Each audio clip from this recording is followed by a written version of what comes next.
medication as a child in the school, you have to get it from the school nurse, and they jot down that, you know, Johnny took this pill on this day. So they have to keep a good record of it.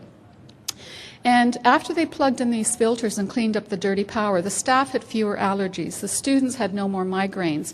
And what's particularly amazing to me is that 37 children in that school needed to use inhalers on a daily basis. So every day they were down at the school nurse, you know, taking a puff on their inhalers. After the filters went in, only 3 of them required using these, and that was only when they did exercise class. That was the only time. They were still using their inhalers at home where they had dirty power, but they stopped using them at school. I became involved in dirty electricity. I had been doing research on the low-frequency electromagnetic fields, and I got a phone call from a woman in Toronto after an article went out in the Toronto Star, one of the large newspapers in Canada. And she told me the story that her daughter was electrically sensitive, that she had just started going to a new high school, and she was getting so sick of the school that she would have to come home by noon and spend the afternoon sleeping. So she basically wasn't getting an education. And this mother was convinced it was dirty electricity in the school. And she had these filters, an early prototype of what I have up here, in her home, and they helped her daughter enormously. She said even her husband improved, although he's convinced he's not electrically sensitive. And she had 2 dogs, and they actually calmed down quite a bit after she put the filters in. I had not heard of these filters. This was back in 2002, and I was very skeptical that you could plug something into the wall and it would help people who are electrically sensitive. But she told me that she had gotten permission from the principal at the school to install filters at her expense to help her daughter. And she was willing to do that, and that cost several $1,000s.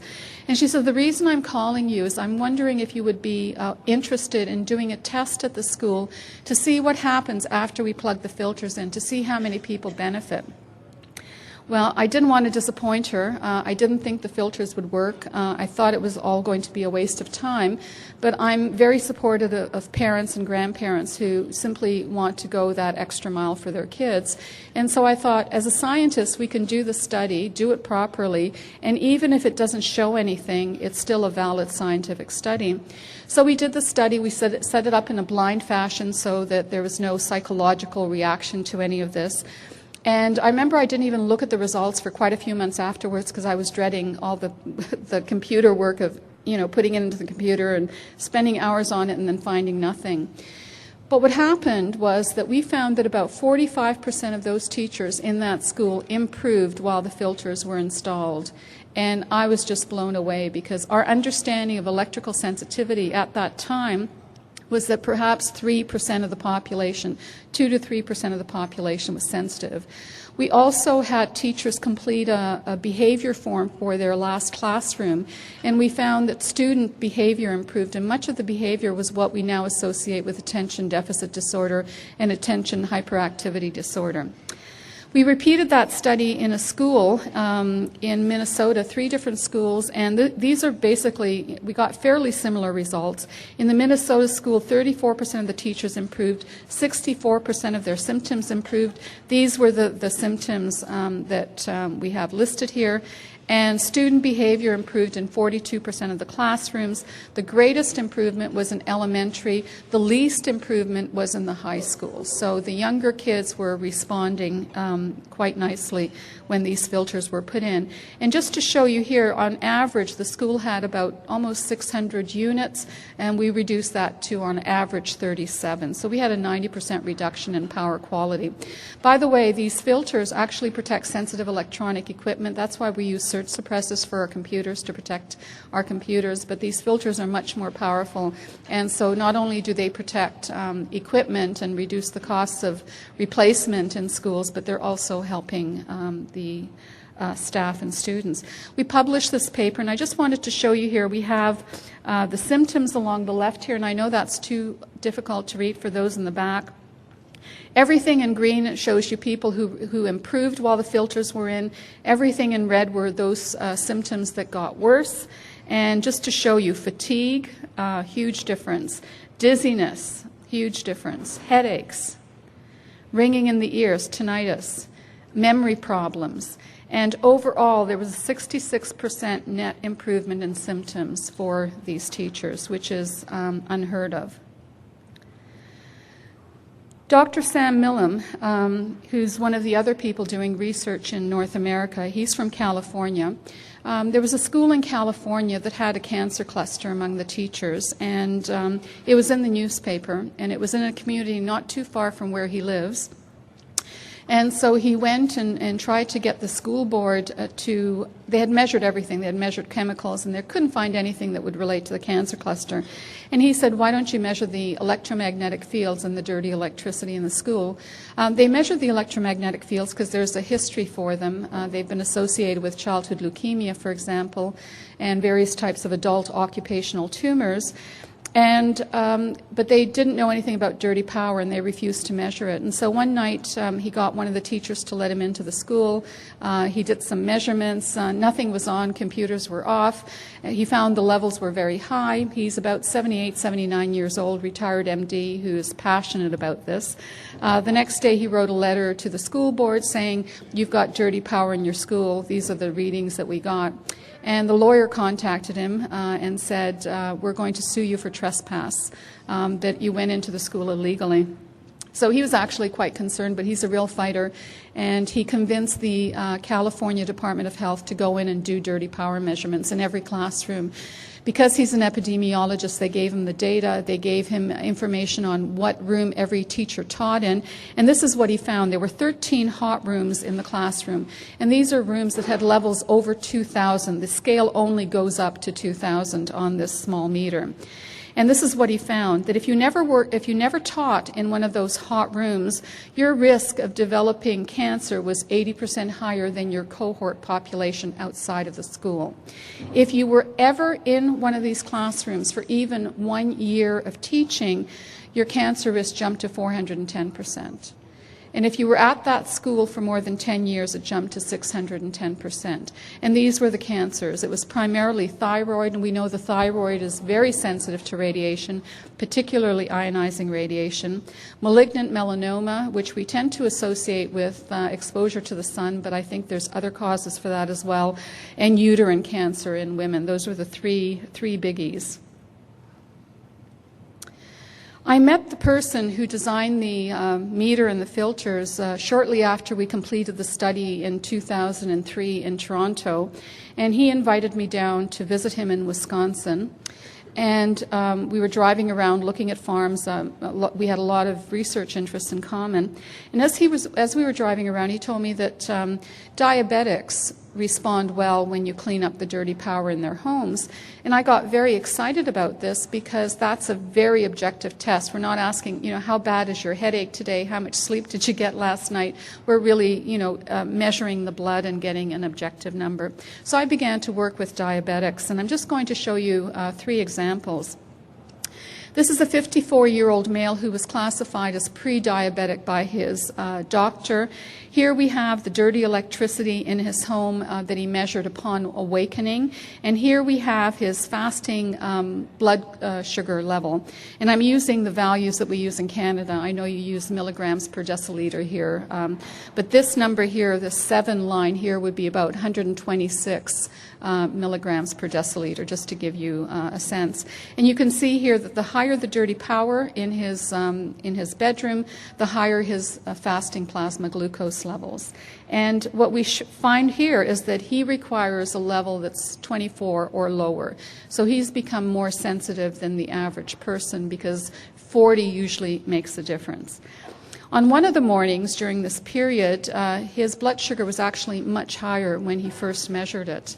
And it turns out that he got up in the morning, went down, started using his computer, and realized he hadn't done his blood sugar, measured it after using the computer, and it was quite high.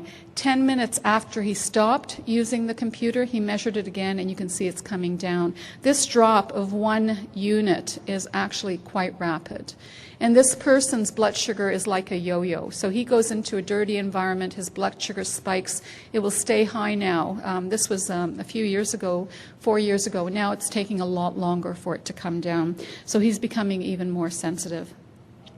Now, this is something some of us might be able to relate to. This is a woman who has type 2 diabetes. She's 57 years old. She lives in New York.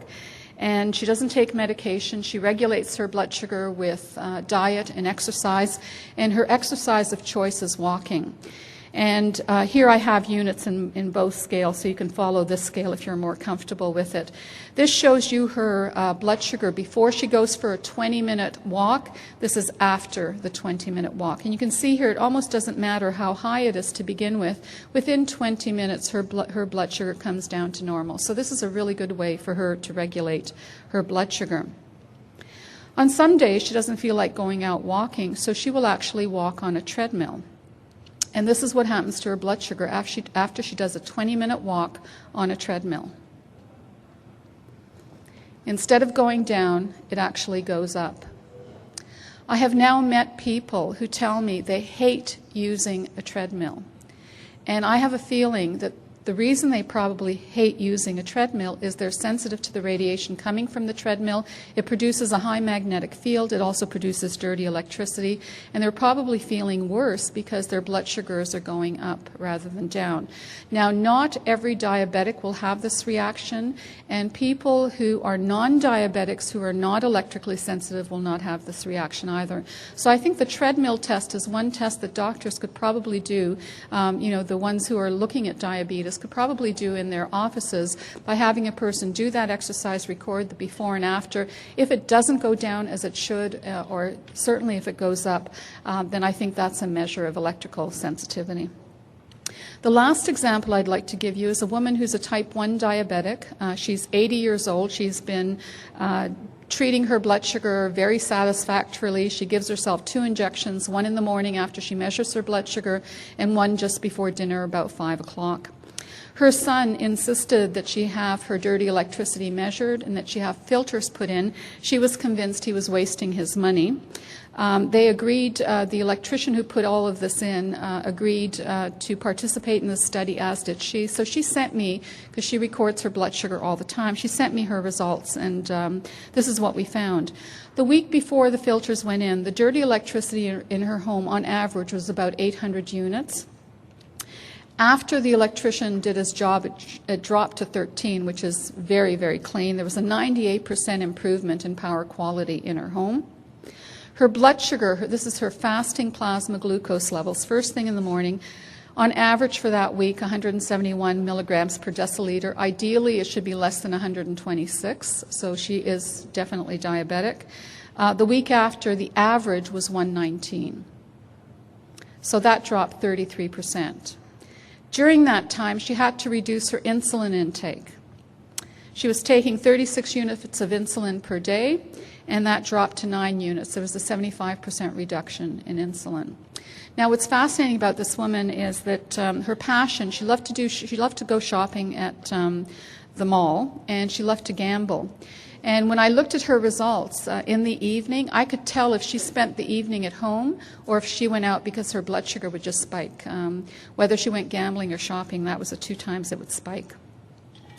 So what do we know about diabetes? Well, first of all, it's becoming a pandemic. By 2025, there's going to be over 300 million, and I think that's an underestimate of diabetics globally.